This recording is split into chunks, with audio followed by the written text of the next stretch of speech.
how to fix automation failed error on iPhone.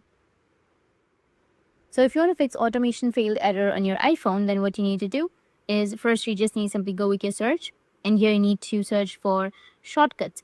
After searching for your shortcuts, now you need to go with automation, which is on the bottom. Select the automation that is failing, ensure that the trigger settings are correct and all the necessary conditions are met.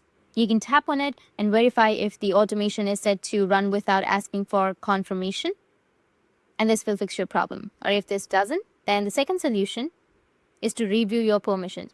You can go with your settings on your iPhone, scroll down, and go with shortcuts.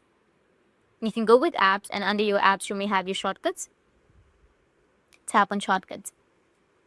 Ensure that all relevant permissions are granted, including your iCloud sync and private sharing access.